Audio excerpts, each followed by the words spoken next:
그리스라는 나라는 철학의 발상지이죠. 우리가 철학자 하면 가장 먼저 떠오르는 사람이 누구입니까? 소크라테스지요.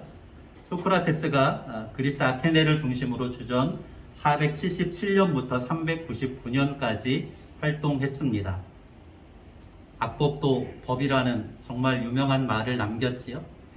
오늘날에 생각을 해보면 악법도 법이라고 하는 것은 법의 권위를 그만큼 높이는 것인데 부와 권력을 가진 자들에게 오늘날의 법은 그 정도의 어떤 높은 권위를 갖지 못하지 않는 하는 안타까운 생각을 할 때가 많이 있습니다. 소크라테스의 제자가 누구일까요? 플라톤입니다. 플라톤 하면 무엇을 생각하게 되느냐면 아카데미, 오늘날의 대학의 모태가 되는 아카데미를 떠올립니다. 제가 그리스 갔을 때 가이드가 안내해 주기를 이곳이 바로 플라톤이 학생들을 모아서 아카데미라고 이름을 붙이고 강론을 했던 곳입니다 라고 이렇게 가르쳐 주었습니다. 그러니까 최초에 학생들을 불러 모아서 아카데미를 만들고 학생들을 가르쳤던 오늘날의 대학의 유래를 만든 사람이 바로 플라톤이라고 하는 철학자지요. 그리고 플라톤의 제자가 누구입니까? 아리스토텔레스입니다. 아리스토텔레스에게는 정말로 유명한 제자가 한 사람 있지요. 이 그림에 여러분 보시면 로마 바티칸 성당 안에 보면 이 그림이 그려져 있는 곳을 볼 수 있는데 정중앙에 있는 두 사람이 누구와 누구냐면 플라톤과 그의 제자인 아리스토텔레스라고 합니다. 이 그림이 굉장히 유명한 그림인데 저는 잘 몰랐는데 그때 가서 처음으로 알았어요. 아테나 학당인가 하는 그런 제목의 그림입니다. 아무튼 플라톤의 제자가 아리스토텔레스이고 아리스토텔레스에게 배워서 세계를 정복한 알렉산더가 아리스토텔레스의 제자입니다. 그만큼 그리스의 아테네를 중심으로 해서 철학이 발생했다는 사실을 우리가 알 수 있지요. 그 외에도 뭐 스토아 학파라든지 에피쿠로스 학파라든지 다 그 학파들이 그리스를 중심으로 활동했던 그러한 철학이었습니다. 모든 철학의 근본, 문화 예술의 근본이 그리스, 유럽의 어떤 문화와 철학과 예술의 근본이 그리스로부터 시작했다 해도 과언이 아니지요. 14세기, 16세기에 어떤 운동이 유럽을 중심으로 펼쳐지게 됩니까? 르네상스 운동이 펼쳐지게 됩니다. 이 르네상스 운동도 결국에는 그리스의 어떤 철학과 문화와 예술의 다시로 새로운 부흥을 추구하자라는 의미에서 펼쳐진 운동이라고 할 수 있는 거죠. 그래서 유럽의 모든 어떤 철학이나 사상, 문화의 예술의 근간은 그리스로부터 시작이 되었다고 할 수 있습니다.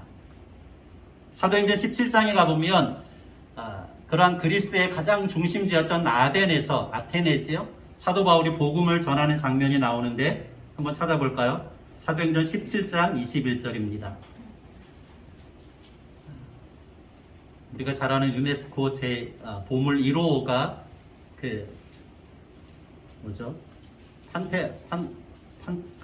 판테온 신전이죠. 그리스 가장 아크로폴리스 높은 곳에 위치하고 있는데 그 아래쪽에 보면 아레오바고라고 하는 법정이 있습니다. 약간 바위 언덕인데 그곳에서 이제 사도 바울이 복음을 전하는 장면이 사도행전 17장에 기록되어 있는데 그 사도행전 17장 21절을 볼까요?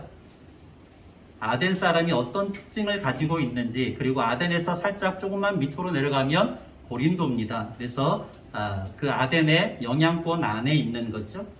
21절 시작. 모든 아덴 사람과 거기서 나그네 된 외국인들이 가장 새로운 것을 말하고 듣는 것 이외에는 달리 시간을 쓰지 않음이더라. 아멘.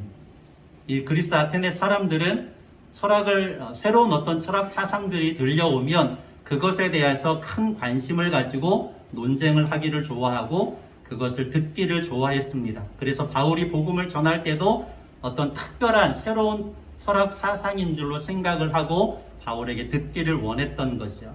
그런데 바울이 예수 그리스도의 십자가 복음을 전하였을 때에 철학을 사랑하는 아테네 사람들에게 큰 호응을 얻었을까요? 아니면 신통치 않았을까요? 성경에는 크게 신통치 않았었다라고 이렇게 기록을 합니다. 단지 몇 사람만 복음을 믿게 되었다라고 이야기하죠. 그만큼 아테네의 사람들은 철학을 사랑하고 지혜를 사랑했던 그러한 도시의 사람들이었고, 그것 때문에 더 이상 아테네에 오래 머물지 않고 바울이 고린도로 내려갔다는 사실을 사도행전 17장과 18장 어간에서 우리가 발견할 수 있습니다. 우리가 1장에서 보았었죠. 1장 21절인가요? 22절입니다. 유대인들은 표적을 구하지만 헬라인들은 무엇을 구합니까? 지혜를 구합니다.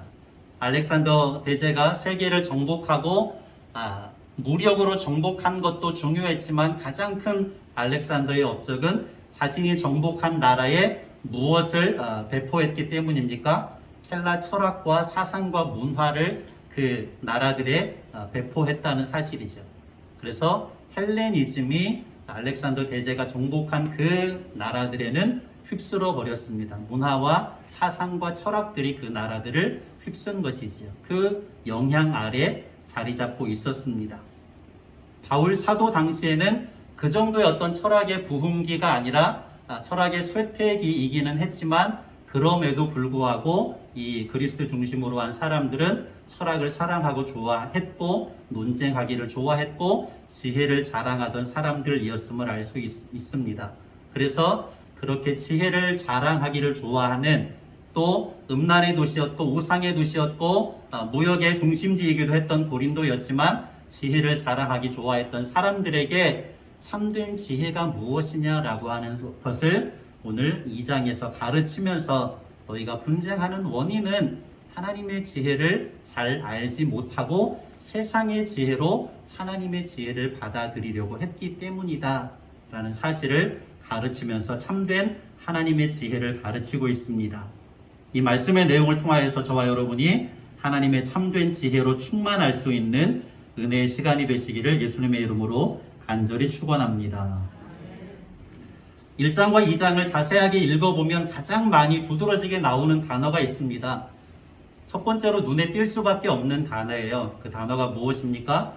무려 23번인가 나오는데 지혜라고 하는 단어입니다. 바울 사도는 세상의 지혜, 사람의 지혜죠. 그 지혜와 하나님의 지혜가 어떻게 다른가라고 하는 것을 대비해서 가르칩니다.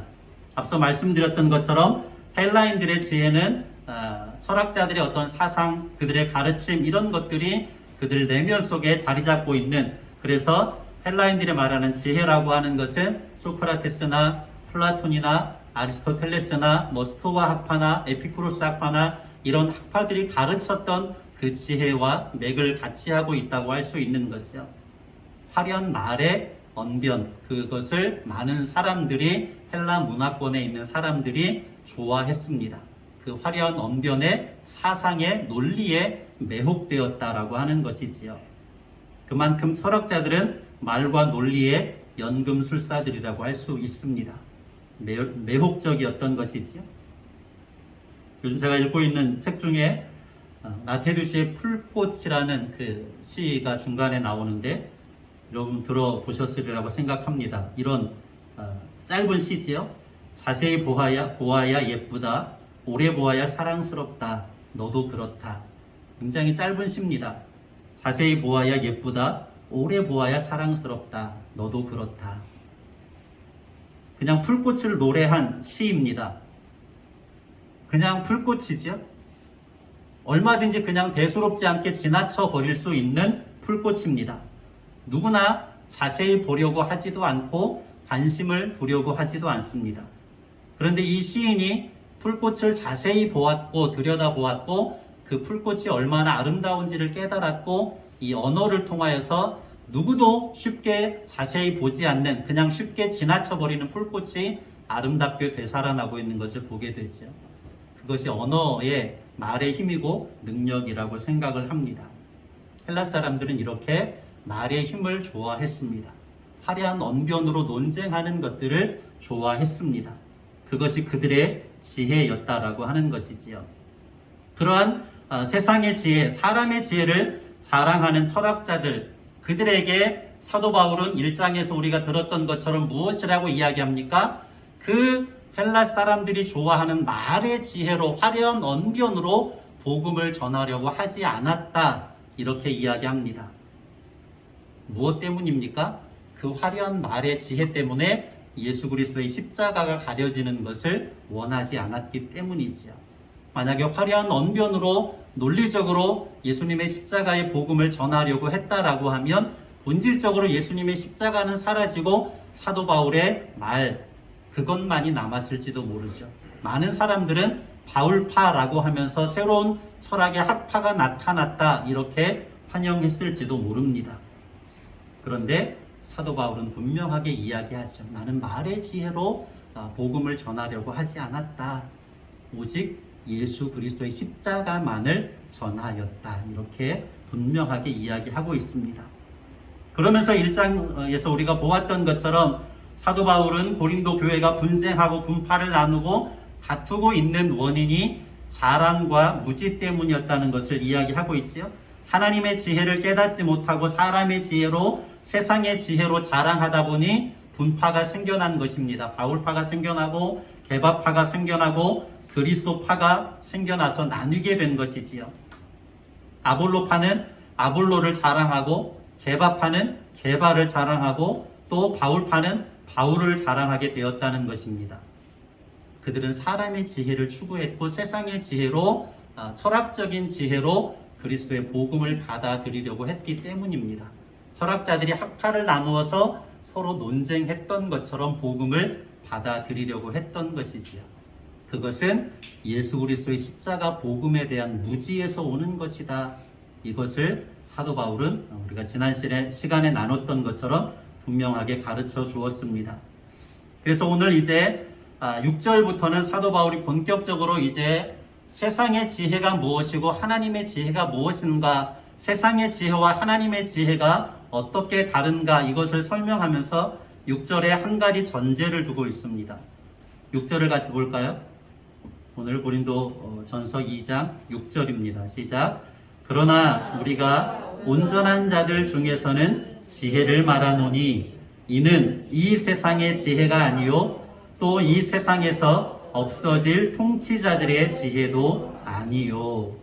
서두에 무엇이라고 이야기합니까? 온전한 자들 중에서는 지혜를 말한다 라고 말하지요. 여기서 온전한 자들은 성숙된 믿음을 가지고 하나님의 높은 지혜를 깨달은 자들입니다. 성령님의 조명하시는 은혜를 통하여서 하나님의 지혜가 예수 그리스도의 십자가라는 사실을 분명하게 깨닫고 안 자들이죠. 그런데 뉘앙스를 보면 그러나 우리가 온전한 자들 중에서는 지혜를 말하노니 라고 이야기하는 것은 이 고린도 교회가 분파를 나누고 다투고 있는 것은 모든 성도들이 온전했다는 이야기입니까? 온전하지 못했다는 이야기입니까? 온전하지 못했다. 그래서 너희들은 온전해져서 성령님의 조명하시는 은혜를 통하여서 하나님의 참 지혜를 깨달아야 한다. 이것을 말하고 있는 것이지요. 이러한 지혜는 세상의 지혜가 아니지요. 이 세대의 통치자들의 지혜도 아닙니다. 세상의 지혜로 바라볼 때는 지극히 미련한 것이었습니다. 9절에 말씀하는 것처럼 사람의 눈으로 또 사람의 귀로 볼 수 있는 것도 아니고 들을 수 있는 것도 아니고 마음으로 생각할 수 있는 것도 아닙니다. 사람의 눈으로 볼 수 있는 것은, 귀로 들을 수 있는 것은, 마음으로 생각하고 통찰할 수 있는 것은 철학적인 지혜겠지요. 그런데 그것과는 분명히 구별되는, 차별되는 것이라는 사실을 사도 바울은 밝히고 있습니다. 사람의 눈으로 볼 수 없고 귀로 들을 수 없고 마음으로 생각하지 못하는 것이고 또한 어떻게 되었던 것이라고 이야기하지요? 감추어졌던 것이라고 이야기합니다. 7절을 같이 읽을까요? 7절 시작. 오직 은밀한 가운데 있는 하나님의 지혜를 말하는 것으로서 곧 감추어졌던 것인데 하나님이 우리의 영광을 위하여 말세 전에 미리 정하신 것이라. 아멘. 은밀한 가운데 있는 하나님의 지혜는 어떤 것이라고요? 감추어졌던 것입니다. 그 감추어졌던 것은 어떤 것이라고요? 하나님께서 세상이 있기도 전에, 시간이 있기도 전에 미리 정하여 놓았던 것이다 라고 말씀합니다. 예수님의 십자가를 통해서 드러나기 전까지는 철저하게 감추어져 있었습니다. 오랜 시간 동안 하나님께서 선지자들을 보내셔서 계시하시고 또 계시하셨지만 유대인들조차도 성육신하신 예수님을 깨닫지 못해서 십자가에 못 박아 죽게 했습니다. 헤롯과 빌라도와 같은 통치자들도 메시아로 오신 예수님을 알아보지 못했습니다. 8절에 무엇이라고 이야기합니까? 그들이 헤롯이나 빌라도나 예수가 메시아라는 사실을 알았다면 십자가에 못 박지 않았을 것이라고 이야기하지요. 이것은 무엇을 말하기 위해서입니까? 세상의 지혜로는, 세상의 권력에 관한 지혜로는 십자가에 못 박혀 죽으신 예수 그리스도가 인류의 구원자가 될 수 있다고 누구도 깨닫거나 생각하지 못했을 것이다 말하는 것이지요. 결국 하나님의 지혜는 무엇이라고 말하고 있는 것입니까? 예수 그리스도의 십자가라고 말하고 있는 것이지요. 세상이 미련하다고 치부하는 것이고 오늘날의 세상 역시 진부한 것이라고 한쪽으로 밀어버리는 것입니다. 그러나 부르심을 입은 저와 여러분들에게, 성도와 교회에게는 예수 그리스도의 십자가가 하나님의 능력이고 하나님의 지혜인 것을 믿습니다. 세상의 지혜가 하지 못한 저와 여러분들의 인생을 구원하시고 영생을 길을 열어주시고 하나님의 나라의 영원한 비밀들을 깨닫게 해주신 유일한 비밀이 예수 그리스도의 십자가이지요. 빌립보서의 말씀을 한번 찾아볼까요? 빌립보서 3장 8절에서 9절입니다. 신약성경 321쪽.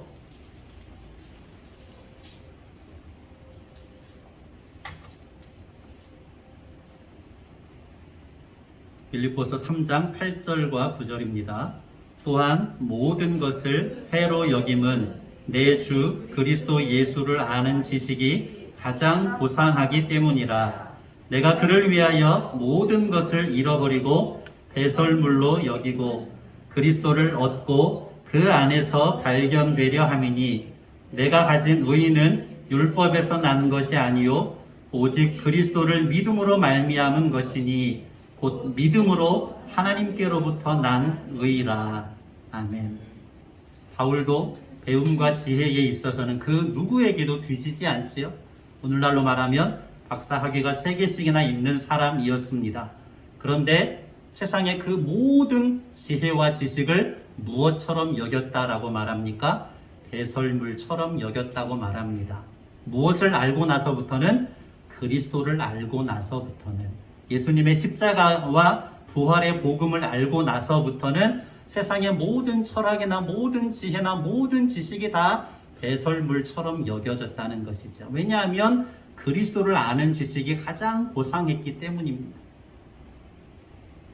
그 그리스도를 예수를 아는 지식이 가장 고상하고 그것이 하나님의 능력이고 하나님의 지혜라는 사실을 깨달았기 때문에 세상의 모든 철학이나 지혜나 지식을 배설물처럼 여겨버렸던 것이지요. 오늘 저와 여러분들에게도 예수 그리스도의 십자가를 아는 하나님의 지혜가 가장 고상한 지식인 것을 깨달으시고 세상이 그 어떠한 말을 할지라도 변함없이 예수 그리스도의 십자가와 부활을 마음에 새기시고 믿음으로 고백할 수 있는 믿음의 사람들이 되시기를 예수님의 이름으로 간절히 축원합니다. 두 번째 단락 보시지요. 주보의 내용들 함께 보시면서 보겠습니다. 하나님의 지혜인 예수 그리스도의 십자가는 사람의 눈으로 볼 수 없다고 말하죠. 사람의 귀로 들을 수도 없다고 말합니다. 마음으로 생각하고 통찰하지도 못하는 것이라고 이야기하죠. 하나님께서는 그렇지만 세상이 생겨나기도 이전에 미리 정하신 것이었습니다. 옛 언약을 통해서, 구약의 말씀을 통하여서, 옛 선지자들을 통하여서 계속해서 계시하시고 또 계시하셨습니다. 그러나 그것은 감추어져 있는 것이었습니다. 유대인들조차도 깨닫지 못하는 것이었습니다. 비밀이었다라고 하는 거죠. 골로새서 1장 26절과 27절입니다. 신약성경 325쪽 골로새서 1장 26절 27절.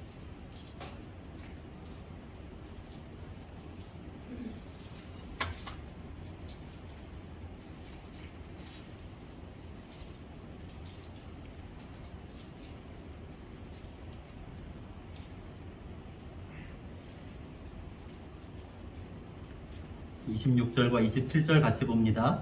이 비밀은 만세와 만대로부터 감추어졌던 것인데 이제는 그의 성도들에게 나타났고 하나님이 그들로 하여금 이 비밀의 영광이 이방인 가운데 얼마나 풍성한지를 알게 하려 하심이라. 이 비밀은 너희 안에 계신 그리스도시니 곧 영광의 소망이니라. 아멘. 만세와 만대로부터 감추어졌던 비밀이 있었습니다.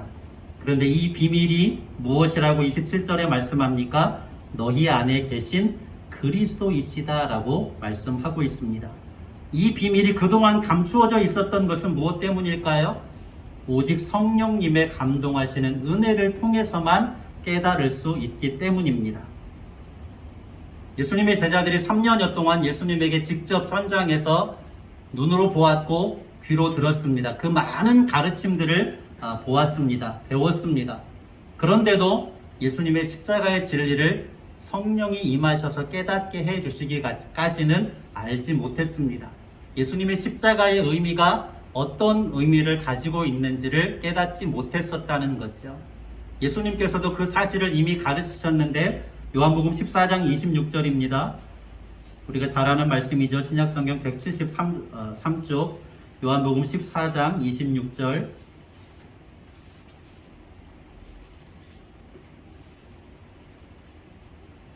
같이요. 보혜사 곧 아버지께서 내 이름으로 보내실 성령 그가 너희에게 모든 것을 가르치고 내가 너희에게 말한 모든 것을 생각나게 하리라. 16장 12절 13절을 볼까요? 요한복음 16장 12절 13절 175쪽 내가 아직도 너희에게 이를 것이 많으나 지금은 너희가 감당하지 못하리라. 그러나 진리의 성령이 오시면 그가 너희를 모든 진리 가운데로 인도하시리니 그가 스스로 말하지 않고 오직 들은 것을 말하며 장래 일을 너희에게 알리시리라. 아멘. 제자들조차도 성령이 임하시기 전에는 예수님의 가르침의 의미를 깨닫지 못했습니다.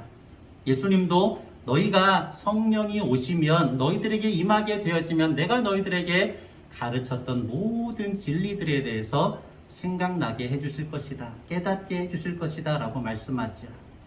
그리고 그것이 어디에서 성취됩니까? 사도행전 2장에 가보면 오순절 마가의 다락방에 성령이 임하시지요. 그때까지도 복음에 대해서 잘 알지 못했던 베드로 사도가 성령의 임하심을 경험하고 나서 예수님에 관한 모든 진리를 깨닫고 그 자리에 모여있는 사람들에게 담대하게 예수 그리스도의 복음을 선포하게 되어집니다. 사도들에게조차도 감추어져 있었던 것이 언제 드러나게 되었습니까? 성령의 임하심을 통하여서 드러나게 되었습니다. 오늘 몇 절에서 그 사실을 이야기합니까? 10절에서 이야기하지요. 하나님의 지혜는 감추어져 있었다. 언제까지? 성령님이 임하셔서 가르쳐 주시기 전까지. 그러나 예수님께서 옛 언약의 말씀대로 십자가의 대속의 죽음을 죽으셨고 성령님께서 임하셔서 우리에게 모든 진리들을 깨닫게 해주셨다. 그 성령님은 하나님의 깊은 경륜까지라도 통달하시는 분이시기 때문이다. 10절 시작.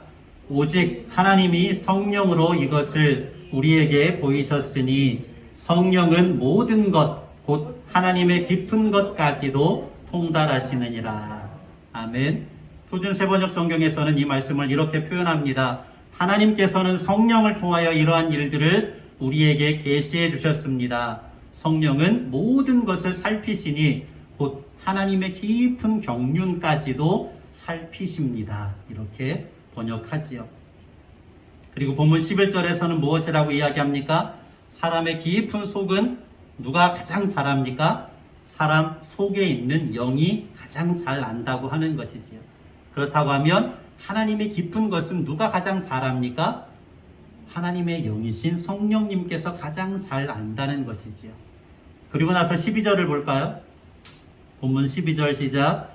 우리가 세상의 영을 받지 아니하고 오직 하나님으로부터 온 영을 받았으니 이는 우리로 하여금 하나님께서 우리에게 은혜로 주신 것들을 알게 하려 하심이라. 아멘. 우리가 세상의 영을 받지 아니하고 하나님으로부터 온 영을 받았는데 그 영은 성령님은 우리에게 하나님께서 은혜로 주신 모든 것들을 깨닫게 해주시는 분이십니다. 가르치지요. 이 말씀을 냉정하게 들여다보면 사도 바울이 얼마나 냉철하게 분쟁하고 다투고 있는 고린도 교회를 향하여서 비판하고 있는지를 알 수 있습니다. 너희가 분파를 나누고 분쟁하고 있는 것은 아직까지도 세상의 영을 받은 자처럼 행동하고 있기 때문이다. 8절의 말씀은 하나님의 지혜를 세상의 통치자들도 알지 못해서 예수님을 십자가에 못 박아 죽였는데 바로 너희들이 그 세상의 통치자들처럼 행하고 있는 것이다 라고 그들을 책망하고 있는 내용이지요. 앞서 말씀드렸던 것처럼 6절 서두에 온전한 자들 중에서는 지혜를 말한다 이렇게 이야기한 것은 고린도 교회 성도들이 아직까지 그 온전함에 이르지 못하고 있음을 책망하면서 얼른 온전함에 이르러야 된다. 너희 안에 성령님께서 계시는데 그 성령님의 조명하시는 은혜를 통하여서 하나님의 참된 지혜이신 예수 그리스도의 십자가의 복음을 깨달아야 되지 않겠느냐 말하는 거죠. 14절도 볼까요? 14절 시작. 육에 속한 사람은 하나님의 성령의 일들을 받지 아니하나니 이는 그것들이 그에게 어리석게 보임이요 또 그것들을 알 수도 없나니 그러한 일은 영적으로 분별되기 때문이라. 아멘. 결국 이 말씀도 무엇을 이야기하고 있습니까? 너희들이 분쟁하고 다투고 있는 그 모든 행위들은 무엇에 속한 사람들이기 때문이다? 육에 속한 사람들이기 때문이다. 아직까지도 하나님의 성령의 일들을 온전히 깨닫지 못하고 있기 때문에 너희들이 분쟁하고 분파를 나누고 다투고 있는 것이다. 인간의 지혜를 구하고 있는 것이지 하나님의 지혜를 구하고 있는 것이 아니다 라고 날카롭게 책망하고 있는 거지요. 결국 바울의 결론은 너희가 분파를 나누고 다투는 원인은 온전하지 못해서 사람의 지혜를 구하고 있기 때문이다.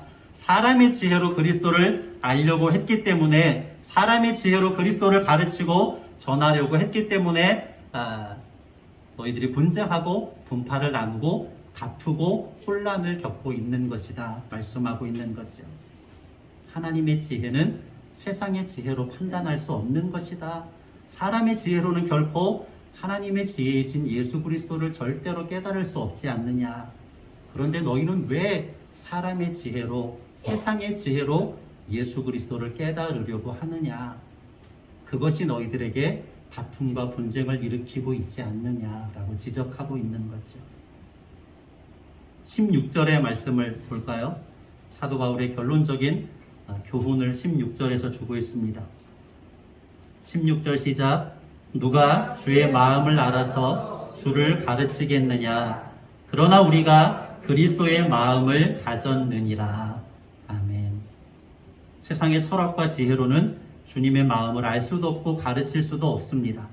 그런데 너희들은 무엇을 가졌다라고 말합니까? 그리스도의 마음을 가졌다라고 말하지요.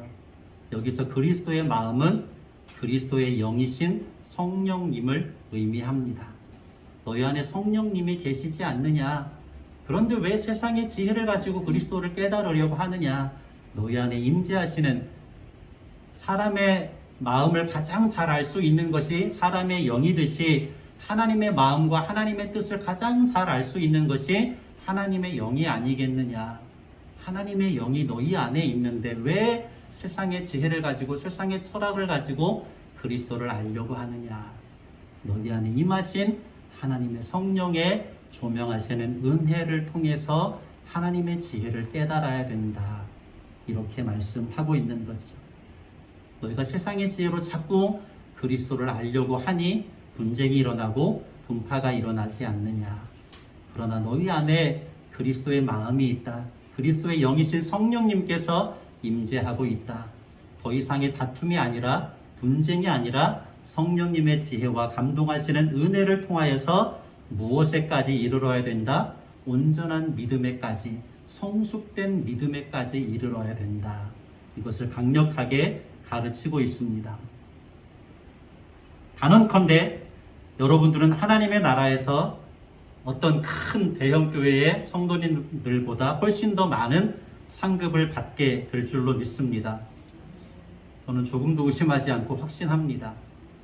여러분의 신앙은 미랄처럼 단련되어져 있는 신앙이기 때문에 스스로 하나님의 은혜로 나아가기를 끊임없이 경주하는 신앙이기 때문에 하나님께서 그것을 기뻐하시겠지요.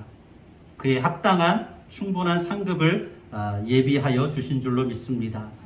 예수님께서 사도 바울을 통하여서 우리에게 분명하게 말씀해 주시지요.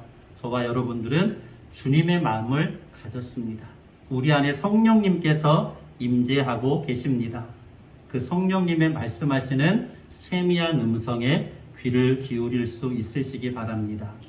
그 성령님께서 우리에게 무엇을 깨닫게 해주시냐면 하나님께서 우리에게 은혜로 주신 놀라운 것들을 깨닫게 해 주실 줄로 믿습니다. 12절이죠. 12절 말씀을 같이 읽고 마치겠습니다. 12절 시작. 우리가 세상의 영을 받지 아니하고 오직 하나님으로부터 온 영을 받았으니 이는 우리로 하여금 하나님께서 우리에게 은혜로 주신 것들을 알게 하려 하심이라. 아멘. 저와 여러분 안에 임재하신 성령님께서 하나님께서 우리에게 은혜로 주신 것들을 더욱더 깊이 깨닫게 하심으로 더 풍성한 믿음의 삶을 살아나갈 수 있으시기를 예수님의 이름으로 간절히 축복합니다. 고마우신 아버지 하나님 감사합니다. 우리는 세상의 영이 아니라 그리스도의 영을 받은 사람들인 것을 다시 한번 깨닫습니다. 우리 안에 그리스도의 마음이 있는 것을 깨닫습니다. 우리 안에 임재하시는 성령님의 감동하심이 있는 것을 깨닫습니다. 세상의 지혜로 하나님을 깨달으려고 할 것이 아니라 하나님이 주시는 성령님의 감동하시는 은혜를 통하여서 하나님을 깨닫고 예수 그리스도의 십자가와 부활의 진리를 깨달을 수 있는 우리 목양교회와 모든 권속들이 되게 하여 주시옵소서.